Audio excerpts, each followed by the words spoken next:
শীতকালে উত্তরে হাওয়া দক্ষিণে আসার ফলে বাংলায় ঢোকে দূষণ।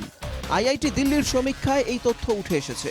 দূষণের নিরিখে দুর্গাপুর আসানসোল দিল্লিকে টপকে যাওয়ায় মাথায় হাত পড়ে দূষণ নিয়ন্ত্রণ পর্ষদে।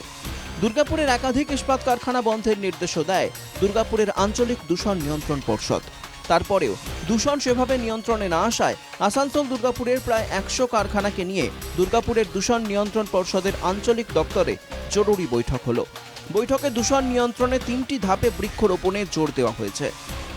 আমরা তাদের সচেতন করলাম যে কিভাবে তারা দূষণ প্রতিরোধ করবে এবং বাতাসের গুণগত মান কিভাবে তাদের বাড়াবে, বৃদ্ধি করবে। এবং দূষণ নিয়ন্ত্রণ পর্ষদ এবং পরিবেশ দপ্তর আমাদের বায়োসিড আমরা করছি, যে বর্ডার এরিয়াতে আমরা গাছ 3টে লেয়ারে লাগানো হচ্ছে এবং সেটা আগামী দিনে এটা পশ্চিমবঙ্গকে রক্ষা করবে। বৈঠকে আসানসোল ও দুর্গাপুরের একাধিক কারখানাকে সতর্ক করে দেওয়া হয়। প্রত্যেক কারখানাকে ওয়াটার স্প্রিংলার ব্যবহার করার নির্দেশ দেওয়া হয়েছে। আজকে on road water sprinkling and to mitigate the air pollution in Durgapur, এই নিয়ে এখানে ডিসকাশন ছিল। তো আমি শ্যাম স্টিল ইন্ডাস্ট্রিজ থেকে এসেছিলাম, এখানে অ্যাটেন্ড করেছিলাম। তো স্যারেরা অনেক ভালোভাবে বুঝালো ব্যাপারটা, এবং একটা আমাদের এখানে হোয়াটসঅ্যাপ গ্রুপ আছে যেখানে আমরা ওয়াটার স্প্রিঙ্কলিংয়ের সব ছবি প্রত্যহ আপডেট করি। ফ্যাক্টরি ম্যানেজার, আমি আজকে এই মিটিংয়ে এসে খুবই ব্লেসড মেহসুস করছি কি দুর্গাপুর জন্যে পলিউশন ডিপার্টমেন্ট খুবই আমাদের জীবনটা কিভাবে সুস্থ চলবে আর আগামী দিনে আমরা ভালো থাকতে পারি, ওই জন্যে ওনারা যে প্রক্রম নিচ্ছেন, ওনারা যে ইনিশিয়েটিভগুলো নিচ্ছেন, এটা খুবই ভালো। শিল্পাঞ্চলের দূষণ নিয়ন্ত্রণের বৈঠককে কটাক্ষ বিজেপি। তার বিরুদ্ধে আমরা তীব্র ধিক্কার ও প্রতিবাদ জানাচ্ছি।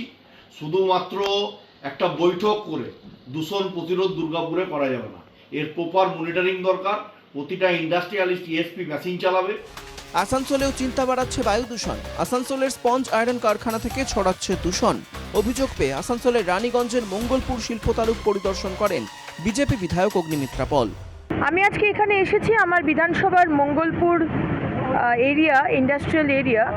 এখানে প্রায় 6টা কারখানা আছে, স্পঞ্জ আয়রনের কারখানা, যেখান থেকে সাংঘাতিক রকম পলিউশন হচ্ছে। আগেও আমরা এসেছিলাম এখানে, আগেও সতর্ক করে গেছি, কিন্তু তারা কোনো রকম অ্যাকশন নিচ্ছে না।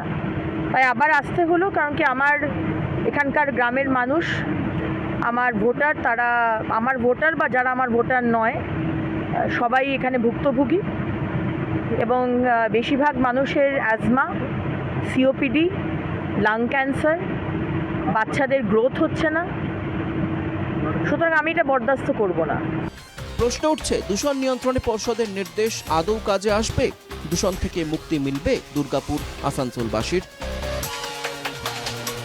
দুর্গাপুর থেকে সাধন রুজ ও আসানসোল থেকে সৌমিত্র গাঙ্গুলির রিপোর্ট, NK TV বাংলা।